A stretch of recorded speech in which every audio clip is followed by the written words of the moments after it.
Hola, ¿cómo están? Bienvenidos, buenas noches y muchas gracias por estar en nuestra sintonía. Empieza el horario Prime en el canal de noticias y aquí en 24 horas. Obviamente que el tema central va a ser los detalles de esta nueva historia, una más de colusión. Una más que tiene que ver con cómo las empresas se ponen de acuerdo para fijar cuotas de mercado y por lo tanto afectar el precio y finalmente favorecerse ellos en desmedro de los consumidores.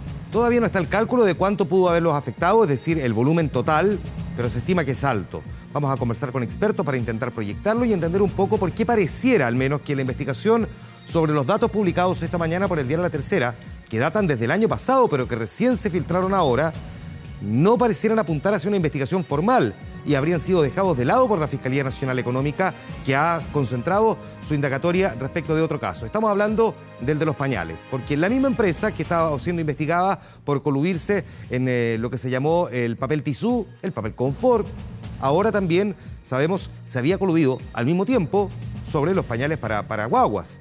Esta es una historia que otra vez indigna y que, por supuesto, genera una serie de consecuencias económicas también. Es muy difícil poder determinar de qué manera se resarce a quien ha sufrido el daño. Vamos a intentar, en todo caso, de alguna manera poder comprenderlo, proyectarlo y saber si efectivamente de vuelta al bolsillo a quien se le vio afectado y si además la sanción que se aplica es la que se condice con la ley actual y al menos con la normativa internacional. De eso vamos a estar hablando en los próximos minutos aquí en nuestro programa. Hay, por supuesto, un montón de otros temas que han tenido lugar en las últimas horas en nuestro Vía Pública. Como siempre, vamos a revisar algunos de los titulares más importantes. Ya son las 11 de la noche, un minuto. Es día martes 20 de diciembre del 2016 y estamos comenzando además con estos otros temas. Ya es definitivo, el lunes 2 de enero va a ser feriado. El Senado aprobó y despachó el proyecto de ley. De todos modos, no va a ser un feriado irrenunciable. Feriado sí, en todo caso. La última encuesta de Protección Social reveló que más del 50% de los jubilados no está dispuesto a financiar solidariamente las pensiones. El monto promedio en Chile llega a los 204.000 pesos. Y el autodenominado Estado Islámico se atribuyó el atentado en una feria navideña en Berlín. El único sospechoso que estaba detenido quedó libre. Ya le vamos a explicar por qué. Y ya vamos a ir en los próximos minutos también con imágenes de una explosión que ha afectado a una fábrica en México que ha dejado hasta ahora en un saldo parcial cerca de 30 muertos. Pero vamos a comenzar contándoles que este martes finalmente el Senado despachó y lo convierte en ley esta iniciativa para que sea feriado el 2 de enero. Contó con 21 votos a favor. De manera unánime, tanto en la Comisión de Gobierno como en la Sala del Senado, se despachó el proyecto de ley que declaraba feriado todos los 2 de enero siempre y cuando el primer día del año caiga en día domingo. O sea, cuando el 2 de enero en el fondo sea lunes. Una moción que hace lo propio con el 17 de septiembre cada vez que caiga en día viernes. Es decir, cuando el 18 sea sábado y el día 19 sea domingo. De esta forma, entonces, la ley quedó en condiciones de ser publicada en el diario oficial.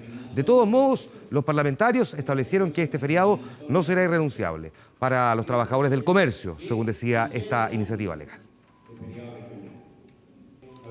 La felicidad para la familia chilena, sobre todo, ¿cierto?, para las que están en regiones, que van a poder tener a muchos estudiantes o parientes que con 2 días no alcanzaban a celebrar, ¿cierto?, el Año Nuevo juntos y ahora lo podrán celebrar en familia. Por tanto, es un motivo más para unir a la familia chilena. Dado que no es irrenunciable, hacer un llamado a los empleadores, no negociar los feriados, brindar la posibilidad de que los trabajadores gocen del 2 de enero como un feriado y no se llegue ni a acuerdo económico ni a ningún tipo de otra acción. 4 años sabía que iba a pasar esto y recién ahora se dan cuenta y le ponen la urgencia, que es el requisito que se requería para que fuera votado. Entonces, esta es la reflexión profunda.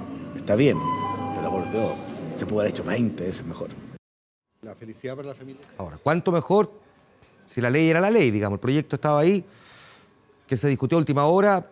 ¿Qué cosas se le podría haber corregido? Probablemente el único episodio interesante es el de si es o no feriado irrenunciable. Ahora, al margen, por supuesto, de la discusión económica, porque sinceremos el debate, quienes han estado en contra lo plantean fundamentalmente por una razón económica. Han dicho que va a significar que va a caer en 0,5% el crecimiento del mes de enero, producto de tener este feriado adicional. El ministro de Hacienda, Rodrigo Valdés, que algo sabe de cálculos, ha dicho que es un poco difícil llegar a esa cifra realmente. Entre otras cosas porque estamos hablando de un día que tradicionalmente, cuando cae en día lunes, el 2 de enero, en general se trabaja más bien a media máquina. Es el comienzo para un porcentaje de la población menor, pero porcentaje al fin de cuentas, que tampoco es tan fácil de calcular, que empiezan sus vacaciones, por lo tanto decir que cae 0,5% en estricto rigor no sería tan preciso. ¿Baja la economía? Sí, pero no se sabe cuánto. Ahora, el debate económico es uno, déjeme llevarlo al otro, al que han planteado el Colegio Médico durante la jornada de hoy.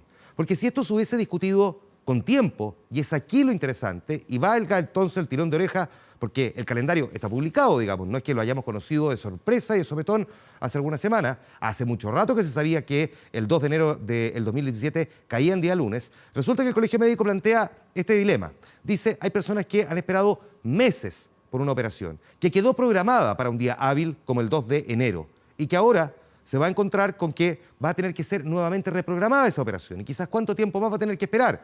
No son operaciones simples, son operaciones que requieren de un proceso de tratamiento previo. Esto significa que para un porcentaje de personas, que otra vez son las más pobres, son las más precarias, son las que tienen las situaciones más desmedradas, van a vivir un proceso en el que van a ver cómo se patea hacia adelante una cuestión que vienen esperando hace tiempo. Esto es lo que se pudo haber previsto. Sin embargo, no se hizo. Bien por tener un 2 de enero feriado, prácticamente todo el mundo está de acuerdo, ¿no?, en poder descansarlo, cierto. Cierto también es que si esto se hubiese discutido con un poco más de tiempo, probablemente este episodio se habría podido subsanar porque esas operaciones habrían quedado programadas con un poco más de anticipación para el 3 de enero, para el 4. Y esto no es llegar y correrlo en un día. Esto significa que hay que reprogramarlas y en algunos casos se van a reprogramar con semanas o incluso también con meses. La pensión promedio en nuestro país es de 204.000 pesos. La cifra fue entregada hoy como parte de un estudio elaborado por el gobierno. La encuesta además demostró que la gran mayoría tiene una imagen más bien negativa del sistema de AFP, pese a que al mismo tiempo un 50% rechazó aplicar un sistema solidario. ¿Cuándo empezaría a recibir la pensión? Nunca, porque me la hice yo mismo en la vida. No tiene AFP, tampoco el sistema antiguo. Don Ignacio tuvo claro desde joven que su pensión la iba a construir él mismo, apartando dinero mes a mes para su jubilación. Vive tranquilo y hoy, cercano a sus 70, sigue trabajando. Las personas entraban a trabajar y decían, me quedan 30 años de trabajo para jubilar. Entonces, no, yo espero mucho más de la vida. Él, como pocos, es un autoapartado del sistema, el mismo que hoy está en la palestra. Según una última encuesta del Ministerio del Trabajo, la pensión promedio en Chile es de 204.000 pesos. De todos los hombres jubilados, casi 4 de cada 10 debe seguir trabajando. 2 de cada 10 mujeres hace lo mismo. ¿Tú cuando llegues a jubilarte piensas seguir trabajando? Sí. ¿Ah? Sí. ¿Por qué? Porque tengo muy pocos fondos. ¿Por qué siguió trabajando? Porque la plata no alcanza. Según la última encuesta, un 58% tiene una imagen negativa de las AFP y pese a las movilizaciones en contra de las administradoras de pensiones, un 50% rechaza aplicar un sistema más solidario como ha planteado el gobierno. Las dudas que generan estos datos es qué fórmula se aplicará para mejorar las jubilaciones. No hay una fórmula planteada exacta. Lo que ha señalado la presidenta es que lo que invita es un sistema con mayor solidaridad, tripartito. 4 años sin tomar medidas relevantes, u 8 años, básicamente significa condenar a una buena parte de las personas a seguir con pensiones bajas. Una comisión especial en el gobierno está ideando un mecanismo para mejorar las pensiones. Eso para las futuras generaciones. Los jubilados de hoy están resignados, salvo don Ignacio, quien optó por una fórmula propia, sin una AFP. El presidente de la Corte Suprema, Hugo Dolmech, aseguró que el acto económico que se va a realizar el día viernes en el penal de Punta Peuco, donde 6 condenados por crímenes de lesa humanidad, se dice, pedirían perdón por sus acciones, no tiene relevancia jurídica al momento de acceder a beneficios carcelarios. La realización de la ceremonia ha generado diversas reacciones. Se sabe ya que el sacerdote jesuita Fernando Montes confirmó que fue invitado, pero que no es parte de su organización, mientras que la agrupación de familiares de ejecutados políticos cuestionó la intención detrás de la ceremonia, que se va a realizar en medio del debate sobre otorgar o no indultos a condenados por razones humanitarias. Uno de los condenados que actuaría de vocero de este perdón es el exdirector asistente de la DINA, Raúl Iturriaga Neumann.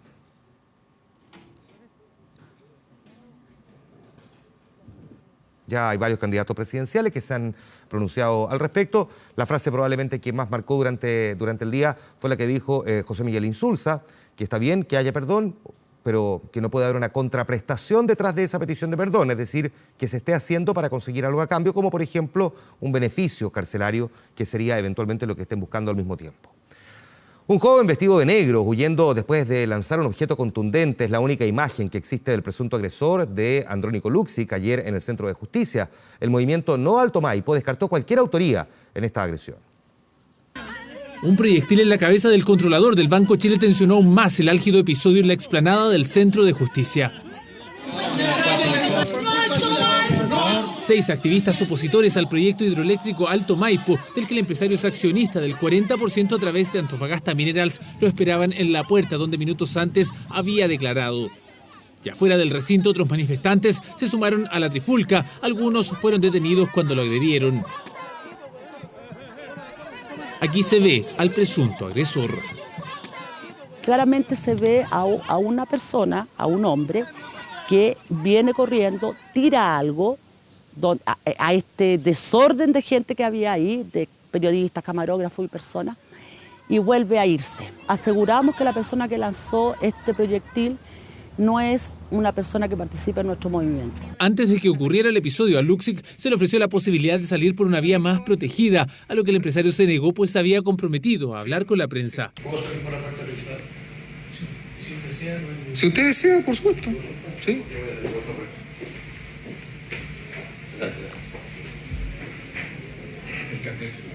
En los forcejeos hubo 3 gendarmes lesionados. Desde el gremio sostienen que no existen garantías de seguridad.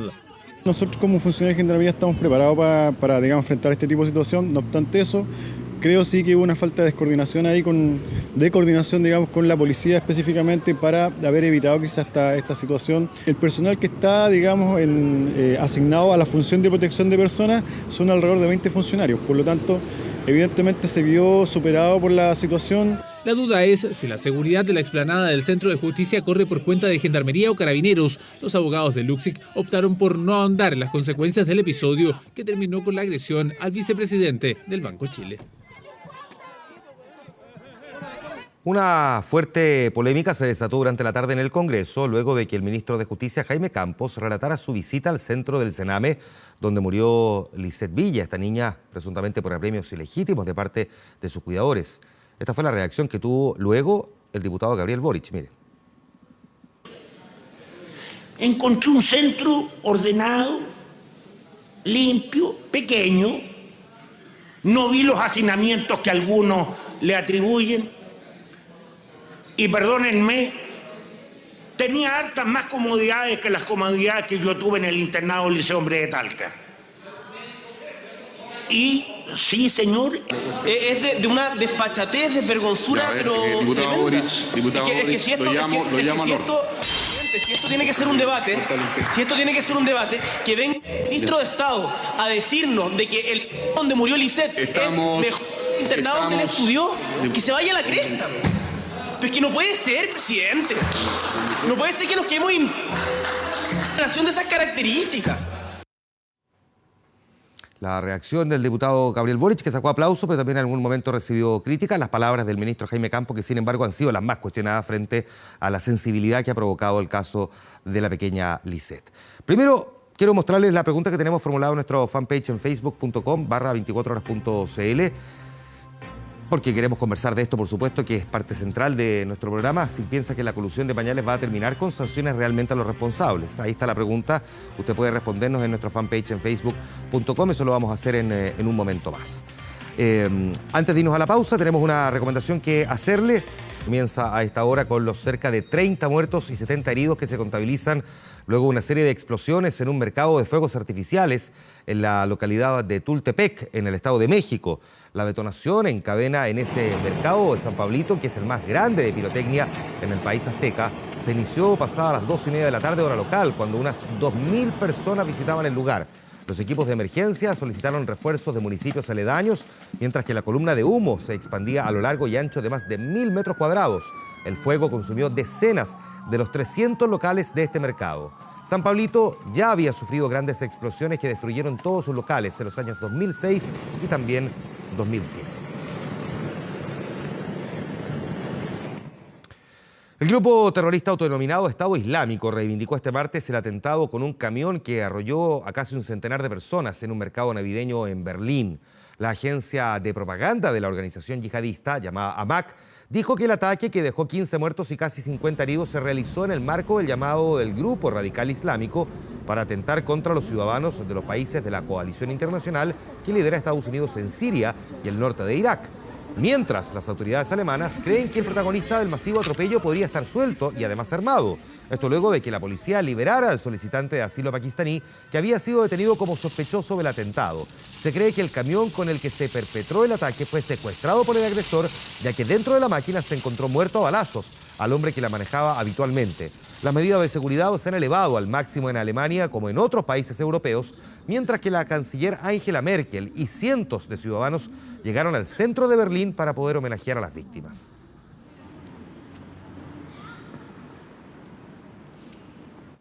En el programa de Oprah Winfrey, la primera dama de Estados Unidos, Michelle Obama, dio su última entrevista antes de dejar la Casa Blanca. Ahí reiteró que no será candidata a la presidencia y que no le haría eso a sus hijas, ya que considera que estar 16 años al mando del país es demasiado y que la gente no sabe lo duro que es gobernar. Agregó que en estos momentos está concentrada en que su equipo apoye a la familia del próximo presidente, Donald Trump, porque asegura que eso va a facilitar la transición a pesar de todas las divisiones que dejó la campaña. Además, habló de sus últimos días en la Casa Blanca y explicó que una de las principales dificultades fue leer en los diarios las duras críticas que muchas veces formularon en contra de su marido. Confesó también que su mayor sacrificio en estos 8 años fue perder el anonimato.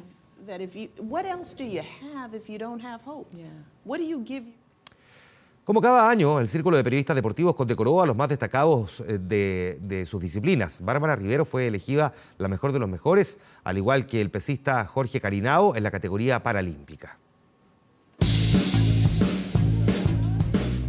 Los mejores del año reunidos en un solo lugar por el Círculo de Periodistas Deportivos, que escogió como la más destacada de 2016 a Bárbara Rivero. Ahí está Bárbara Rivero de Chile. Vamos Chile. Vamos Bárbara. Últimos metros. El quinto lugar en el triatlón de Río 2016 fue el gran impulso para que la chica se alzara con el reconocimiento, el cual agradeció desde su lugar de entrenamiento en Australia. Bueno, vengo de un trote largo y quería agradecerle a todo el Círculo de Periodística por haberme elegido la mejor de las mejores. Y bueno, desafortunadamente no podré estar ahí, pero mi hermano Gaspar lo recibirá. A mi hermano Gaspar, que yo sé que le encantaría estar acá. Gaspar siempre te apoyaba mucho, te recuerdas mucho de él en este minuto.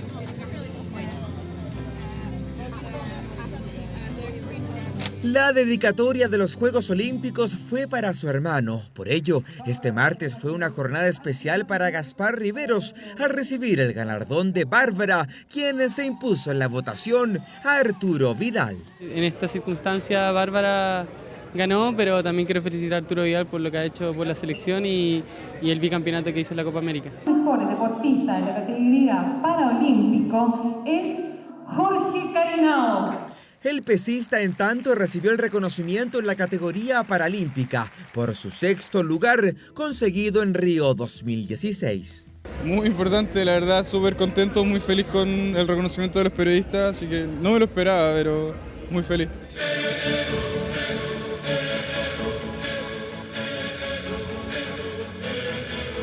Una de las revelaciones de las citas de los 5 anillos fue el joven ariqueño Ricardo Soto, eliminado dramáticamente en los octavos de final de los Juegos, quien recibió de esta forma su premio como promesa deportiva del año. ¿Quién está viendo esto? Que es mi antiguo jefe de OTP de mi antiguo colegio, que cuando mis padres le fueron a pedir ayuda por todos mis viajes, les dijo: nosotros no financiamos hobby, así que mira, la llevo mi hobby. Es que no sabía que se podía pedir micrófono, pero donde vi al señor anterior pedir un micrófono, dije, ya voy a aprovechar de hacerlo ahora.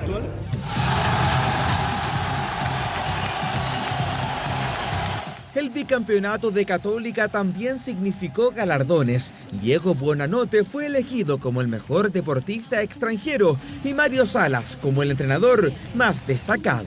Le doy la importancia que tiene, que proviene, ¿no es cierto?, de la votación del periodismo especializado, y muy contento. Fue el desfile de los mejores del año, recibiendo su cóndor por sobresalir este 2016, el año de los Juegos Olímpicos. Así nos vamos a ir a la pausa comercial. A la vuelta vamos a estar discutiendo sobre este nuevo episodio de colusión que hemos conocido durante la jornada. Vamos a la pausa, volvemos de inmediato.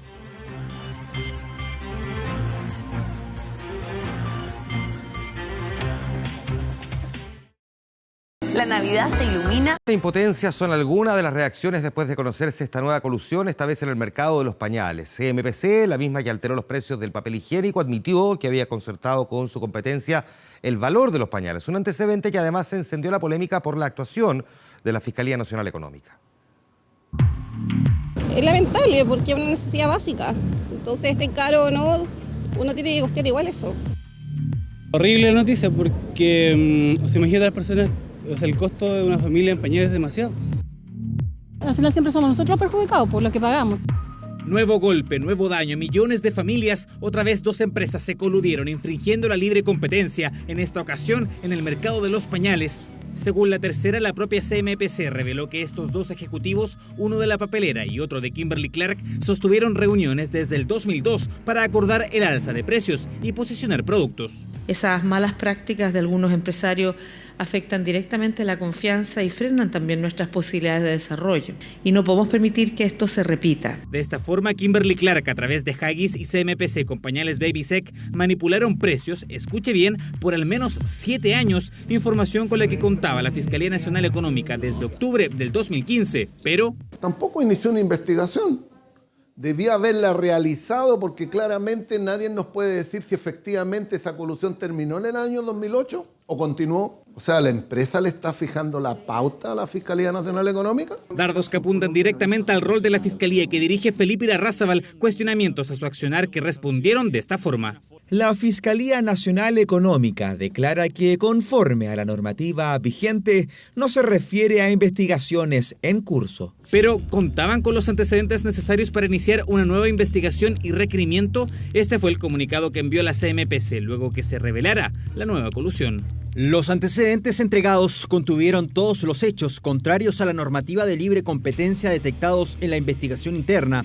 En consecuencia, todas las infracciones detectadas fueron comunicadas a la autoridad en 2015. Maniobra que habría permitido a CMPC crecer en el mercado. Si el 2000 no tenía participación, hoy acapara el 36% y Kimberly-Clark un 37%. Nuevo acto de colusión reconocido por la papelera, que también fue condenado por los empresarios. Nosotros vamos siempre a condenar todo este tipo de actividades, todo acto de colusión, porque nos parece que primero no corresponde, es ilegal, y segundo, nuevamente afecta entonces la imagen del empresariado que ya está muy golpeado. Nosotros no conocíamos estos antecedentes. Reforzar la idea de que este tipo de acciones, este tipo de sinvergüenzuras tienen que ser sancionadas drásticamente, incluyendo las penas de cárcel. Pero eso a partir de la nueva legislación. Además, ya pasaron 5 años desde que ocurrieron los hechos, por lo tanto estarían prescritos en el ámbito económico y penal.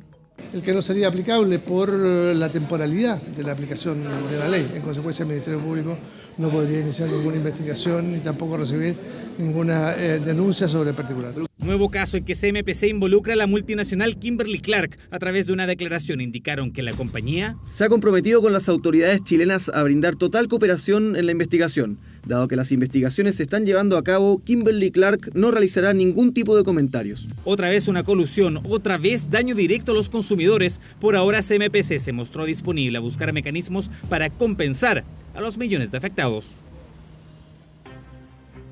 La pregunta es si se puede compensar. Vamos a ver qué dicen nuestros invitados. Claudio Agostini, académico de la Escuela de Gobierno de la Universidad Adolfo Ibáñez, doctorado en Economía de la Universidad de Michigan. Gracias, Claudio, por estar aquí. Bienvenido, buenas noches. Gracias, Juan Manuel. Muchas gracias por invitarme. Está con nosotros Hernán Calderón, presidente de la Corporación Nacional de Consumidores y Usuarios, CONADECUS. Gracias, Hernán. Bienvenido, buenas noches. Buenas noches. Felipe Bravo, académico del Departamento de Derecho Económico, Comercial y Tributario de la Universidad Católica. Gracias, Felipe, bienvenido, buenas noches. Muchas gracias. Y también nos acompaña Yanina Figueroa, directora de la Unión Nacional de Organizaciones Gremiales de Micro, Pequeña y Mediana Empresa, una pyme. Gracias, Yanina, por estar aquí. Bienvenida, buenas noches. Muchas gracias, buenas noches. Claudio, vamos por lo obvio. O sea, no sé si tan obvio, pero lo que más ha generado debate después de conocido el escándalo y la indignación porque queda instalada la idea de que la Fiscalía Nacional Económica no avanzó en la indagatoria. Es decir, recibe los antecedentes prácticamente al mismo tiempo de la colusión del papel confort, como se llamó en su momento, y la de los pañales, y se inclina por una indagatoria y no la otra. Esa es la idea que queda. ¿Por qué se forma esa convicción? La Fiscalía dice no comenta investigaciones en curso. Por lo tanto, uno podría subentender que en realidad sí está investigando, pero... O sea, a ver, es difícil especular porque no tenemos toda la información. Con la información parcial que hay, si yo tengo, siendo Fiscalía, 2 casos colusivos de la misma empresa, uno con una vigencia en la cual puedo perseguir y uno que está prescrito, a mí me parece razonable que vayan con el que puedo perseguir y no con el prescrito. Eso con la información parcial que tenemos hoy día. Ahora, la pregunta es si es que está prescrito o no.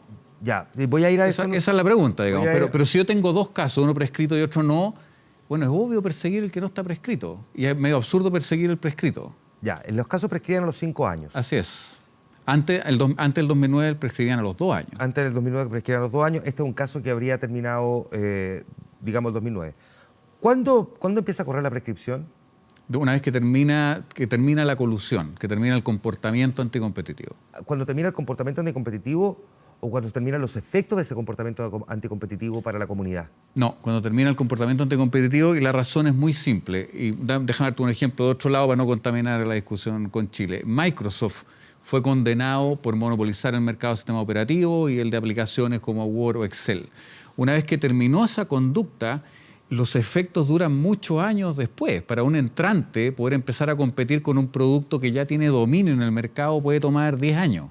Pero, sin embargo, el comportamiento anticompetitivo está acotado al periodo al que fue sancionado. Otra cosa es que en los daños uno calcule lo que sigue teniendo efectos negativos en el mercado. Y en el caso de Microsoft se calcularon. O sea, los daños ocurridos hasta el momento y los daños futuros que persistían.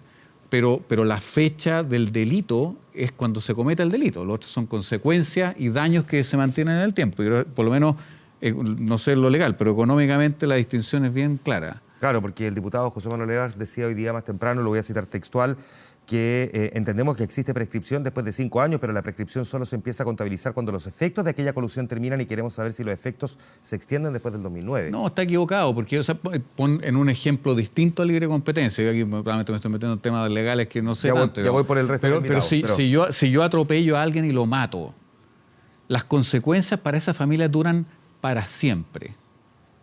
Para siempre.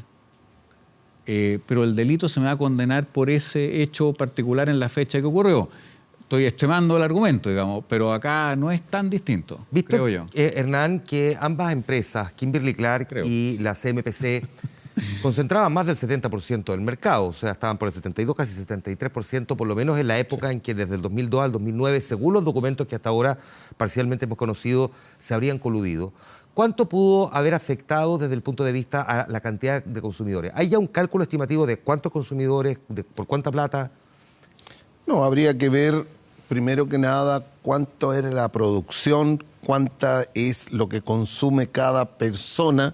Ya hay que hacer todo un estudio económico para poder llegar a determinar cuánto es el daño individual que probablemente afectó a cada persona. Sin embargo, en estos casos, lo más probable es que lleguemos al daño global, del daño global que se le produjo a todos los consumidores que consumían este producto. Claramente están establecidos, y eso ya no tengo claro cuánto es el estudio, cuánto es lo que consume de pañales un niño, pero se estima que son alrededor de 42.000 pesos mensuales que consume una familia que tiene un niño recién nacido. Ese es lo que consumen. Si uno llegara al cálculo de los niños nacidos, uno podría llegar fácil. Yo creo que un economista llega al daño. Lo que habría que determinar ahí es cuántos de esos 42.000 pesos mensuales que gastó una familia realmente estuvieron inflados por Exacto. Hay que ver cuánta es la distorsión del precio que se produjo en ese periodo, y eso también se puede hacer con una evaluación del daño que se puede haber producido. Esto, experiencia. A mí me ha tocado participar justamente y ver estudios de evaluación de daño a los consumidores en casos de colusión. Por lo tanto, ya como que uno sabe cuáles son los parámetros. Hay un modelo que se hace, hay distintos modelos para llegar a esas cifras. Déjame preguntarte, perdona, es que, primero, para despejarlo bien, no es, estoy entendiendo según lo que tú me dices, tan difícil arribar a una cifra global. No. ¿Cómo se determina, cómo se les devuelve al consumidor? Porque ¿cómo se determina quiénes son los que compraron pañales de quienes no compraron pañales? Bueno, ese es otro tema que uno entra cuando estamos estudiando. Nosotros estamos viendo, hemos hecho casos de conciliaciones, hemos hecho casos en este caso estamos en la mediación colectiva con CMPC, justamente yo participo en la mesa de mediación, y una de las discusiones que hemos tenido permanentemente, ¿cuál es el mecanismo para poder compensar a los consumidores cuando determinamos que sean todos los chilenos? Buscar mecanismos. Claramente hay que estudiar un mecanismo de tal manera que llegue a la máxima cantidad de personas posible, porque no las podemos determinar individualmente, pero sí colectivamente. Pero podemos hacer grupos, subgrupos, o armar un colectivo y determinarlo a quiénes se va a compensar. Eso yo creo que es parte de un estudio que hay que hacer previamente. Ya vamos a volver sobre el tema de las compensaciones. Pero yo quería agregarte algo sobre lo que dijo precisamente Claudio. Yo comparto de que la Fiscalía tenía dos casos en la mesa, y había uno que teóricamente no estaba prescrito y otro que teóricamente estaba prescrito. Pero la pregunta que uno se hace, sin una investigación exhaustiva de la propia Fiscalía, ¿es posible determinar que eso estaba prescrito y que la colusión terminó en el año 2009? Es que déjame ¿O me voy a quedar yo con la información que me entrega la empresa, o voy a hacer una propia? Hernán, déjame ir a eso, porque es lo que me interesa ahora mirar con Felipe. Una cosa es los documentos que entrega la CMPC porque ellos se autodenuncian. Sí. Otro es lo que la Fiscalía, por su propia cuenta, avanza en investigación, porque supongo que no se quedará solo con los papeles que le entrega CMPC diciendo, esto es, listo, la pega está hecha. Me imagino que uno tendrá que, digamos, por la lógica, sospechar que no todos los antecedentes puestos arriba de la mesa necesariamente son ciertos, que pueden ser incompletos, que se pueden haber entregado hasta el 2009 para dar la sensación de que efectivamente estaba prescrito, pero no necesariamente había prescrito, porque podrían haber llegado hasta el 2012, no tengo idea. Sí. Por lo tanto, en estricto rigor, por eso vuelvo a la pregunta, ¿por qué la Fiscalía siempre nos habló de un caso y mantuvo reservas sobre el otro? En primer lugar, tal como dijo Claudio, la información actualmente es muy parcial. Y es parcial por un tema muy sencillo, porque la ley exige de que la relación compensada sea confidencial. Entonces, lo que se conoce respecto a lo que hace CMPC en su acto de confesión, algo que se mantuvo en secreto justamente porque la ley establece que debe ser secreto reservado mientras se mantenga la investigación. Ahora, una cosa distinta es decir de que la Fiscalía Económica tomó una opción, que yo creo que es razonable lo que dice Claudio, y otra cosa es asumir de que la Fiscalía no ha hecho nada para verificar si es así o no es así.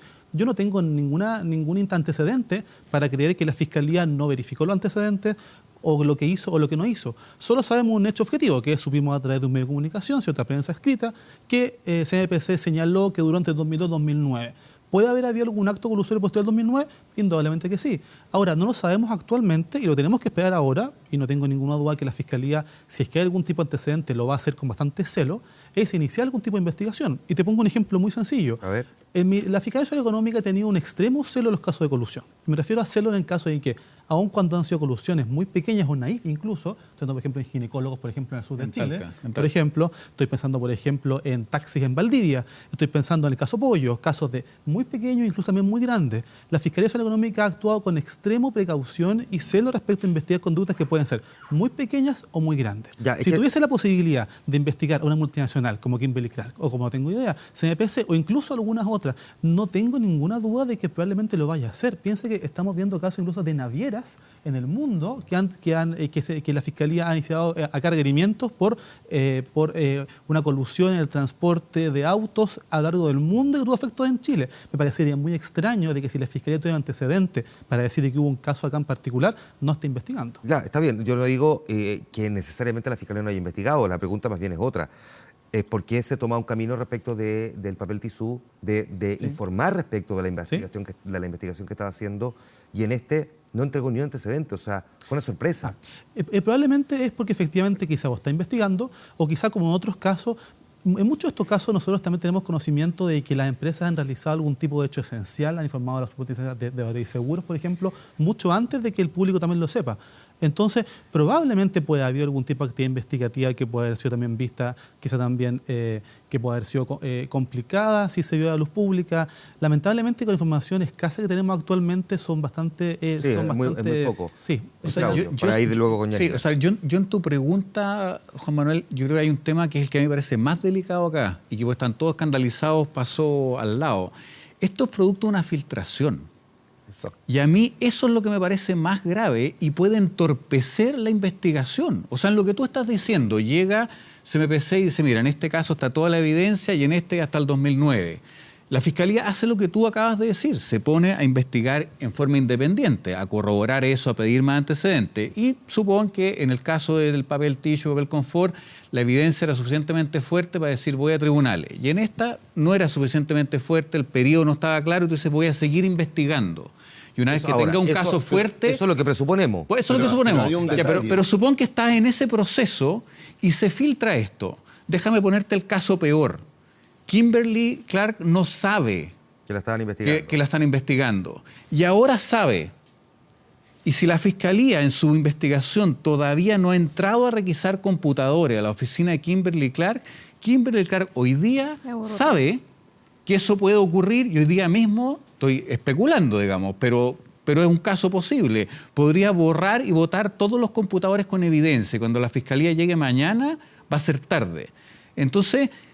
esa es la razón por la cual hay un secreto en la investigación y que se haya vulnerado en este momento y que haya esta filtración puede dañar la posibilidad de que se condene un cartel si duró más allá del 2009. El caso no estaba prescrito, claro. Efectivamente es grave, lo que dice Claudio tiene toda la razón.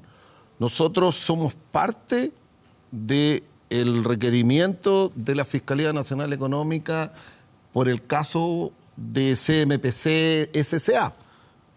Toda la información de este tipo venía tachada y por lo tanto la filtración provino de alguien que tenía la documentación sin las tachas que le había hecho la propia Fiscalía Económica para que no conociéramos estos casos.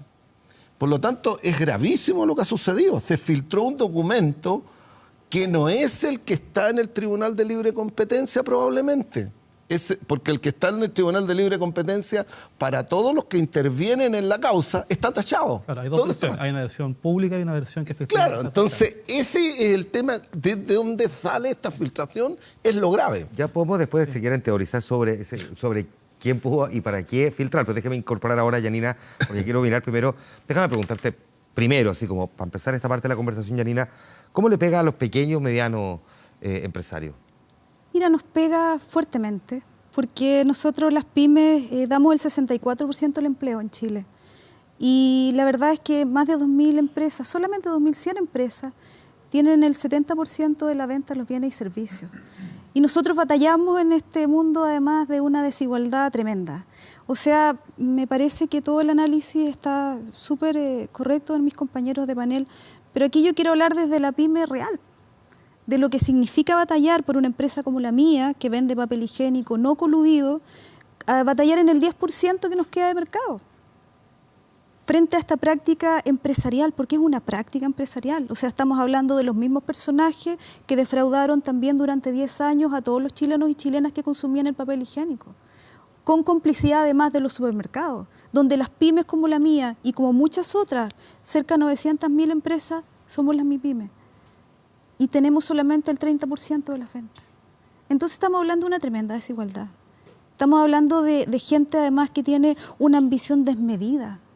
Estamos hablando de un empresariado del cual nosotros no formamos parte. Yanina, una de las cosas que se escuchó al principio, que rápidamente fue desechada, pero que se escuchó al principio cuando se decía cómo se va a compensar a los consumidores respecto de la colusión del papel confort, era, bueno, si durante 10 años se pusieron de acuerdo para subir el precio en tanto porcentaje, durante una determinada cantidad de tiempo y en una misma proporción y volumen, tendrán que bajarle el precio.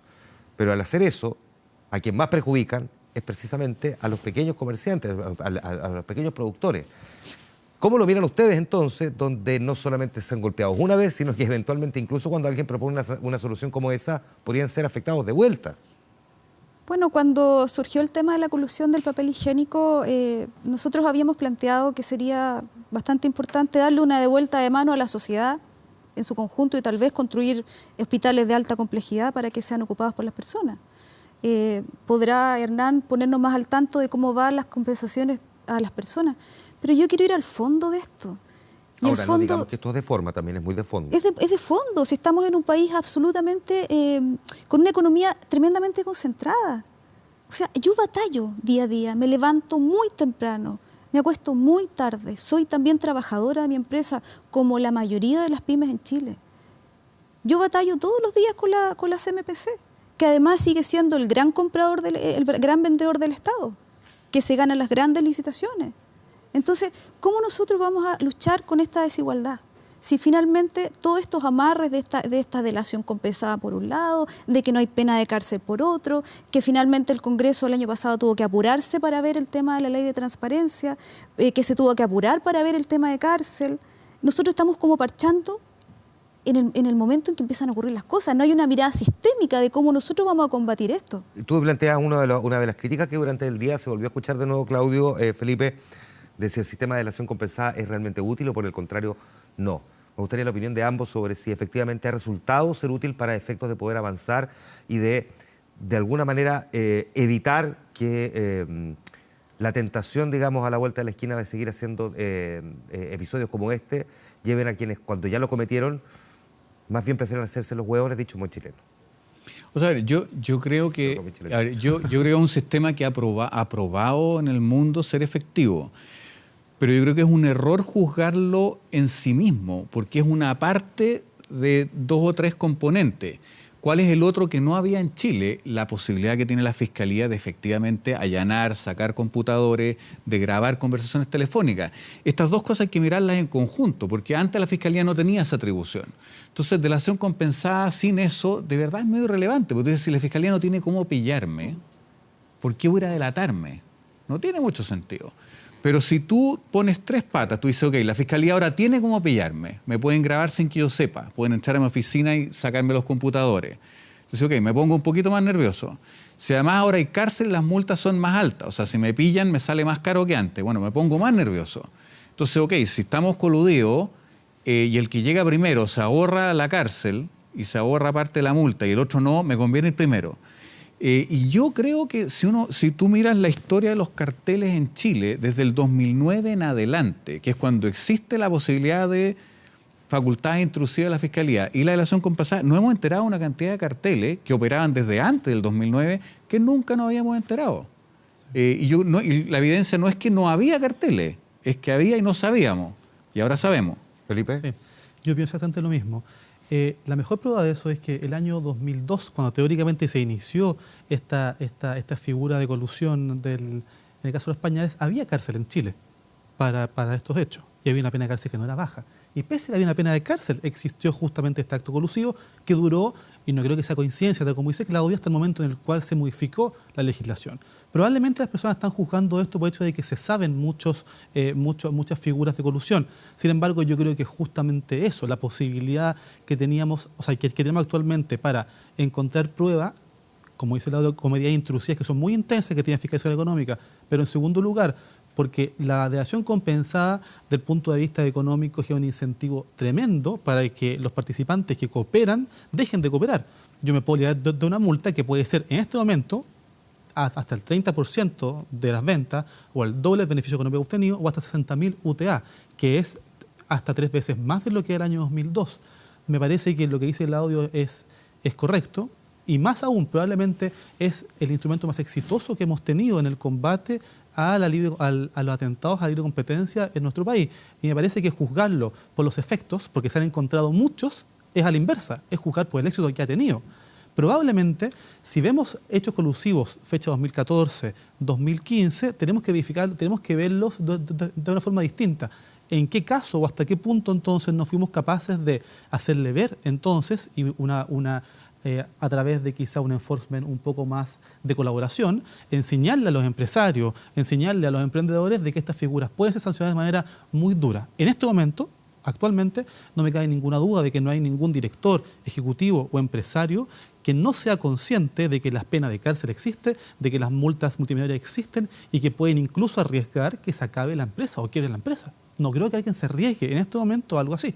Son herramientas que, ¿cómo evalúas tú, Hernán, por otra parte? Mira, yo comparto con ellos de que la delación compensada es un buen instrumento para poder desarmar estos carteles.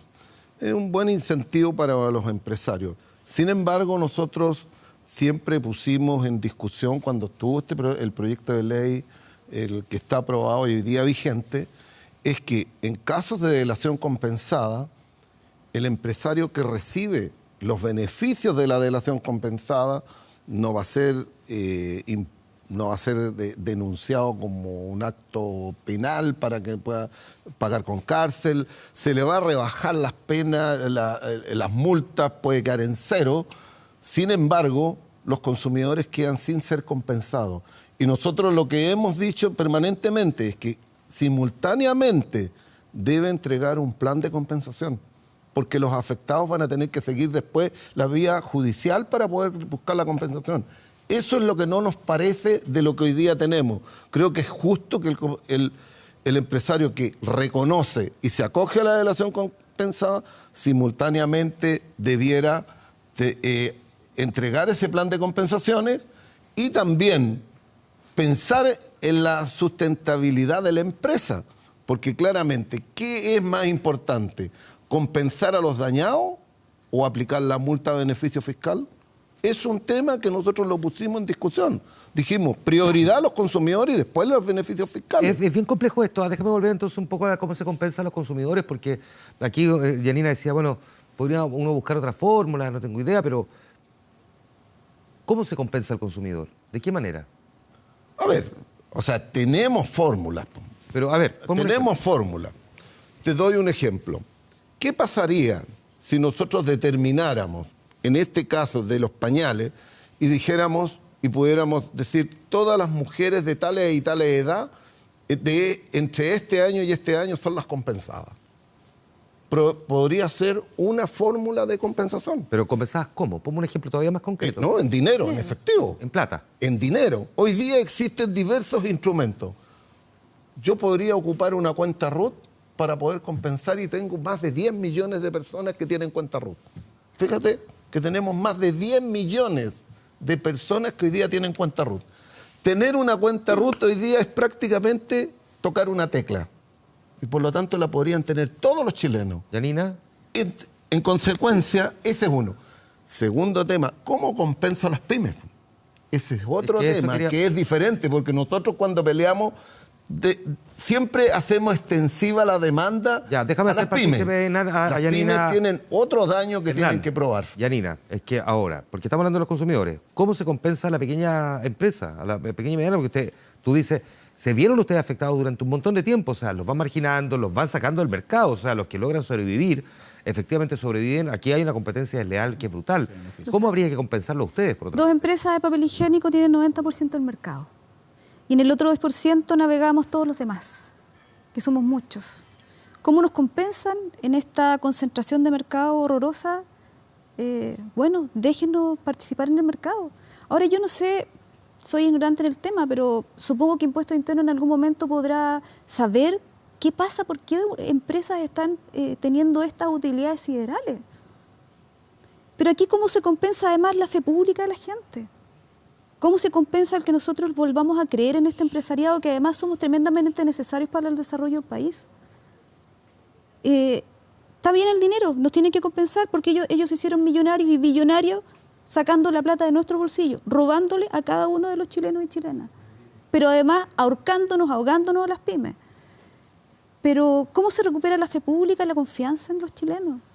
Estamos con un país que tiene el alma dañada cuando suceden estas cosas. Y cada día nos enteramos de muchas más cosas prácticas.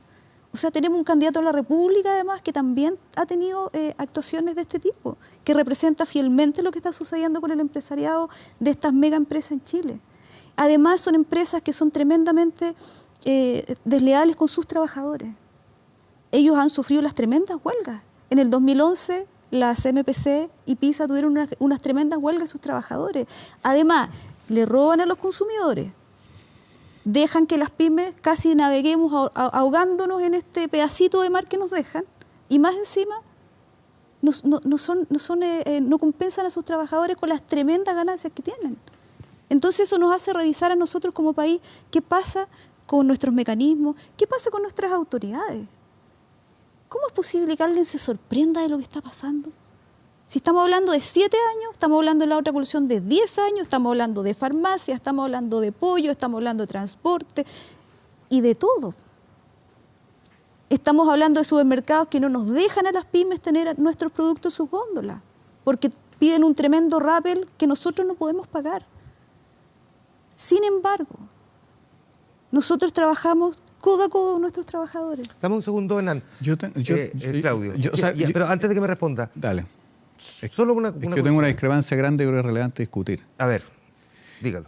Es muy distinto. Yo creo que es importante separar respecto a las pymes los prácticas anticompetitivas de otro tipo versus la colusión. Y la razón es siguiente. Las pymes no tienen daño cuando las otras empresas se coluden, a no ser que sean consumidoras. Y déjame ser bien claro. Si las empresas de papel confort se coluden y las pymes compran papel confort, como consumidores, por supuesto que están sufriendo un daño. Pero una pyme que vende papel confort, no. Tiene un beneficio. Sí, pero yo te estoy hablando cuando déjame terminar el ejemplo para que se entienda. Hoy día el mercado sin colusión, el precio competitivo es 1.000 y todos vendemos a 1.000. Y una pyme está acogotada porque sus costos son 999, 998. Las grandes se coluden y suben el precio a 2.000. ¿Qué puede hacer una pyme? Puede vender a 1.900, a 1.500. Está mucho mejor que antes. ¿Y si se coluden para bajar el precio? Pero eso no es colusión, eso es predatorio, que eso es otra cosa. Por eso estoy diciendo que es súper importante separar las prácticas anticompetitivas.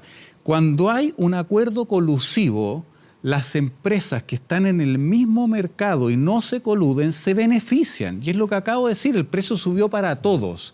Y la pyme, que no es parte del cartel, puede vender a 1.900, 1.800, mientras todos los otros venden a 2.000. Sí, pero en un 10% del mercado que y eso le da la posibilidad de crecer y tiene más utilidades que las que tenía antes. Entonces, no hay daño. Sí, pero tenemos... Lo que pasa es que lo que dice Claudio es un punto, él hace la separación entre la colusión y las prácticas. Pero nosotros las pymes también somos consumidores, po. Si yo no fabrico pañales y cuando tengo que comprar pañales a mí me afecta la colusión del pañal. En un mercado en que los otros están coludidos se beneficia de un precio más alto al que puede vender ahora. Y eso es un dato. Lo que decía Nina y que al final lo dijo al final de lo que expuso es que la cadena de distribución que se realiza en este tipo de productos va a desembocar en los supermercados. Y probablemente una práctica que puede significar efectivamente excluir de las góndolas efectivamente a través de algún tipo de comisión o de espacio o sobreprecios que se pueden pagar, sí puede ser una práctica competitiva. Pero eso son prácticas exclusorias, no son prácticas colusivas. Que no es la práctica colusiva. La colusión, como Claudio dice teóricamente, debería beneficiar a cualquiera que se descalce simplemente del precio.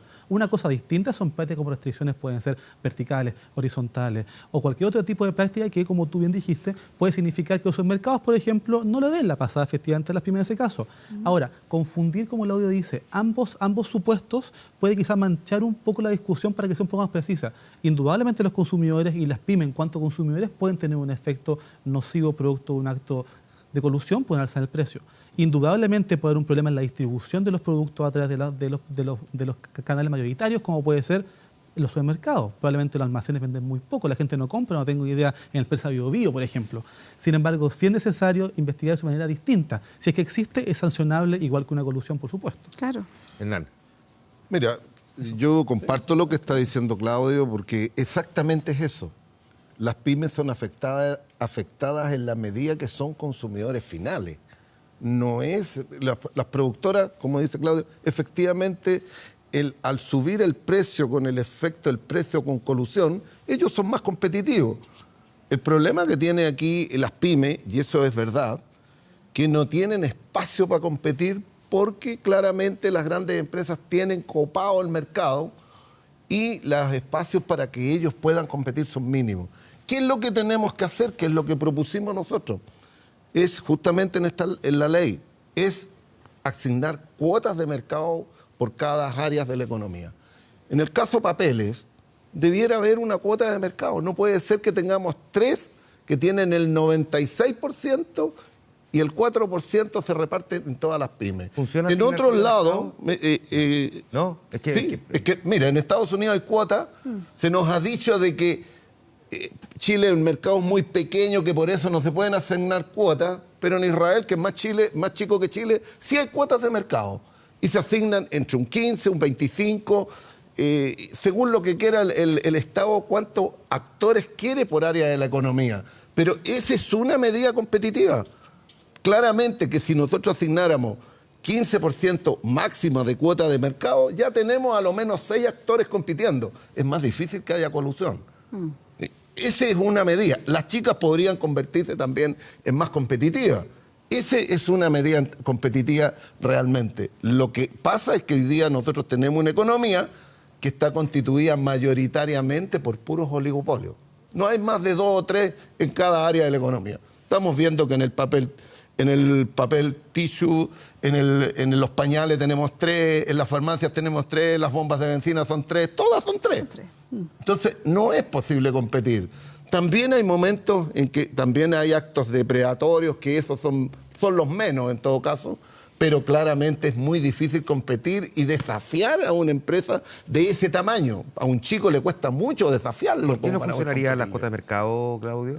Por una cosa muy simple, es un incentivo para que las empresas poco eficientes sobrevivan y a costa de los consumidores. Y de nuevo, pongamos un ejemplo simple. A mí me cuesta producir 100 y a ti producir lo mismo porque eres más ineficiente que yo, te cuesta 120. En un mercado competitivo el precio de equilibrio al final va a ser 100 y los consumidores van a pagar 100. Pero si yo te asigno una cuota a ti, hay una parte del mercado que vas a seguir vendiendo tú a 120, si no vas a vender bajo tus costos. Y el precio promedio en el mercado va a ser 110. Y yo ahora voy a ganar 10 extra gracias a la cuota tuya.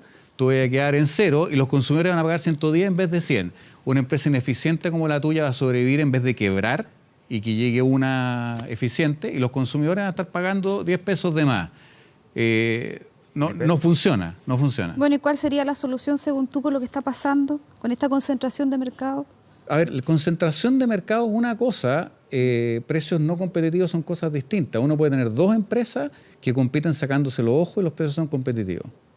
Y uno puede tener 50 empresas, todas coludidas. Todas coludidas. No, está bien, pero la pregunta es ¿qué hacemos para que los precios sean competitivos? Es que mira, esa más es la que pregunta. los precios sean y asignar cuotas de mercado no garantiza eso, garantiza que sobreviven Yanina planteó, Claudia, hace un momento el tema, por ejemplo, del rappel en los supermercados, que es famoso para los que conocemos un poco cómo funciona. 45%. Y que efectivamente se vuelve prohibitivo para los que son más chicos. Sí, estoy de acuerdo. ¿Cómo se hace para pero eso no es producto de la concentración. No está bien, pero sí, ¿cómo se hace para brindar? ¿Cómo se abren los canales eventualmente más participación, para generar eventualmente más competencia? Porque queda la sensación de que hay algunos que pueden ser competitivos, que efectivamente sus costos de producción están en línea con el precio de mercado, es decir, pero que al final, cuando tienen que poner su producto en góndola, no logran poner su producto. Yo estoy de acuerdo, y ahí tenemos un problema de verdad, del que yo creo que hay que hacerse cargo, porque si pasa eso, efectivamente no está funcionando el mercado. Probablemente le pasa. O sea, hay fábricas de cecina. Pero eso no es ni colusión, ni concentración, ni que hay 2 empresas. Ese es otro tema. Ok, espérate, pero es parte de una discusión. Por supuesto, y yo creo que... Yanina viene y plantea varias otras cosas, además de la colusión. Y yo estoy de acuerdo. No esperemos para el siguiente programa si podemos responderla. No, está bien, pero mi punto es separarlos, porque es relevante separarlos. Es que yo te lo hablo desde la experiencia de la calle, de trabajar todos los días, día a día, de batallar absolutamente. Está bien, sí, batallan y todo, pero si se coludieron, tienes un precio más alto en el mercado que te beneficia. Es un dato eso. Es que no es un dato, así. Independiente que te levantes temprano, te levantes tarde. Antes se vendía con fuera 1000 y ahora 2000 y estás mejor. Es que tú en ese aspecto desconoces lo que significa el día a día de la pyme. Porque no es solamente eso. No tiene que ver con día a día, tiene que ver con que antes podías vender a 1000 y ahora puedes vender a 2000. Es que no puedo. ¿Estás mejor o peor? Mejor. No,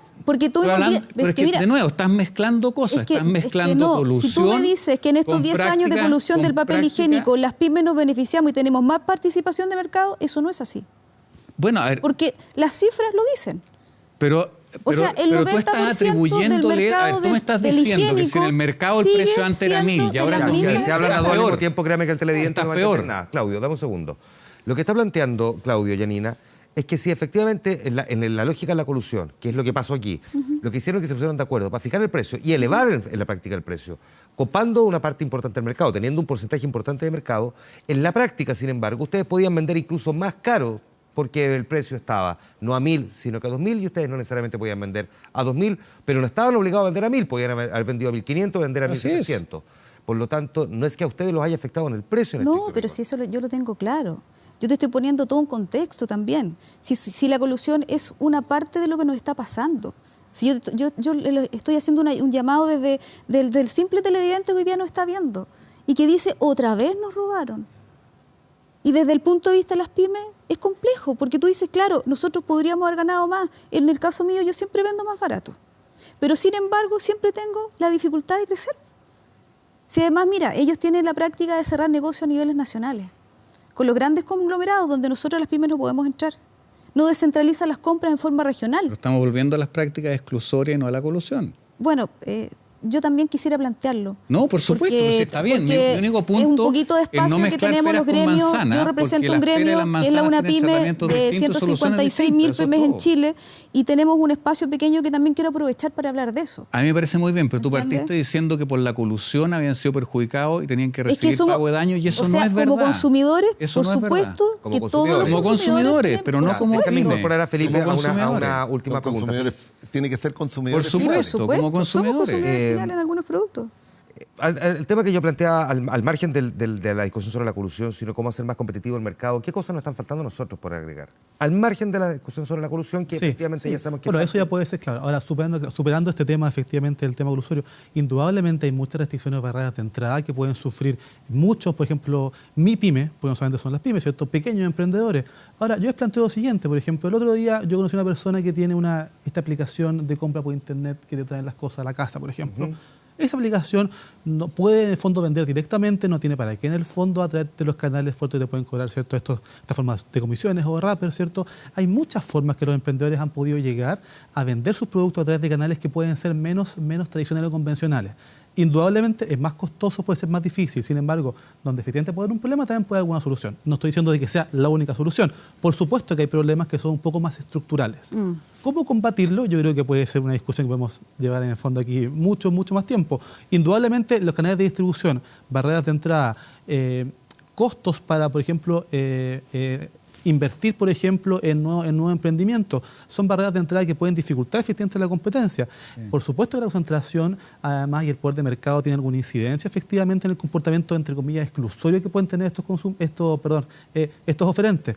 Sin embargo, per se, en sí mismo, el poder de mercado que tengan, los gigantes que sean, simplemente puede hacer que caigan también más rápido si no se adaptan a nuevas formas de venta o a nuevas formas de inversión o de distribución. Una cosa puede ser también vista de otra manera. Probablemente hay muchas formas que uno puede considerar de que tenemos barreras de entrada que son muy complejas para las MIPYME. Probablemente eso no es un tema efectivamente de colusión o no es un tema que hay que tratar en este caso y tampoco me parece que sea un tema que estemos en este momento enfrentando desde el punto de vista de los pañales. Sí puede ser una discusión a nivel país, cómo hacemos más competitivo efectivamente un mercado, que es una cosa distinta. Sí, lo que pasa es que aparte de coludirse no les basta con el todo el yo creo que mercado sí hay que tomárselas en serio, porque son un tema donde puede ocurrir lo que tú dices. Alguien que es más competitivo, que tiene costos más baratos, no puede entrar y ahí tenemos un problema.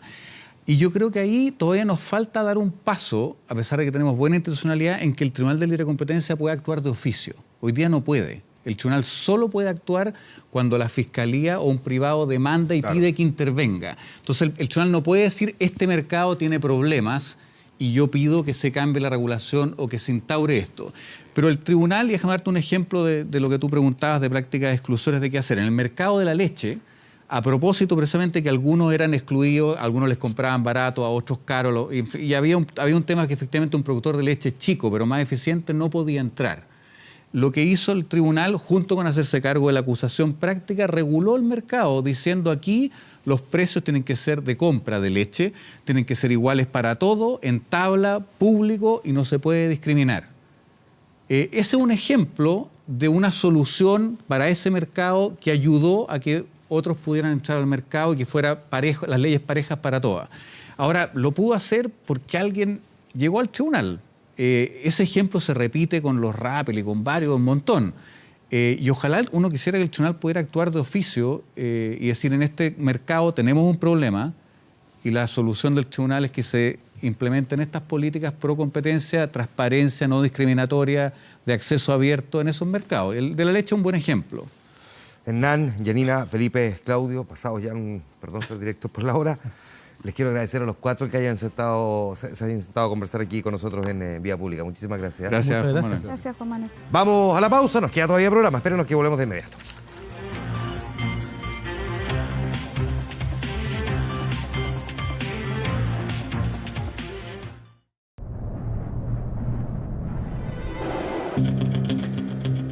Sí, la música de Rocky. Estaba medio peleado el debate, sí, pero no es por eso que le hemos puesto. Ya les voy a explicar por qué. Vamos a ver la respuesta a la pregunta que tenemos en nuestra fanpage en facebook.com. Gracias, cabros, por celebrarme las tallas. Yo los quiero también. Son buena onda. Ya, preguntamos nosotros si piensa que la colusión de los pañales va a terminar con realmente sanción a los responsables. ¿Qué cree usted que respondió la gente? Mire, yo no he visto la respuesta, pero ya me imagino. Sí, 13%. No, 87%. Yo hubiese pensado que iba a estar cerca del 95%, la verdad. Pero bueno, la mayoría de la gente siente que a pesar de que existe nueva legislación, no van a pagar los responsables. Lamentable, porque esto atenta contra la fe pública, contra la confianza, contra el bolsillo, por supuesto, en fin. Veamos nuestro portal 24horas.cl. Aquí están los horarios especiales de los malls y los supermercados para la Navidad y el Año Nuevo. 25 de diciembre, 1 de enero, el comercio tiene que cerrar, pero ojo que los días previos los recintos tienen atención especial y aquí están todos los detalles en nuestro 24horas.cl. A esta hora en Santiago tenemos una temperatura promedio que llega a los 15 grados una décima y se anuncia para los siguientes 2 días temperaturas que van a estar del orden de los 29 grados, ambos días despejados, ya ahí acercándonos al 24 de diciembre. Porque estamos escuchando la música de Rocky con imágenes, por supuesto, de Sylvester Stallone. Pues dicen que Sylvester Stallone, Donald Trump estaba pensando ofrecerle un cargo en el Ministerio de Cultura. Pero que Sylvester Stallone, probablemente honesto con su propia realidad, a pesar de que un tipo que, ya sabemos, incluso ha sido premiado por la Academia y que ha desarrollado una prolífica carrera en muchos aspectos de la cultura más allá del cine, decidió que no era la persona a cargo. Pero que sí le gustaría, en cambio, trabajar como en el servicio público ayudando a los veteranos de guerra. Ya no pensando en Rocky, sino que seguramente en Rambo. Pero dice que es un tema el que hace rato le viene dando vuelta y que si fuese a dedicarse al servicio público sería con ellos, con esos veteranos de guerra. Como sea, con la música de Survivor. Nosotros llegamos al final de nuestra Vía Pública. Banda sonora, por supuesto, de Rocky. Gracias por haber estado con nosotros. Nos vemos mañana en El Informante. Descansen, buenas noches.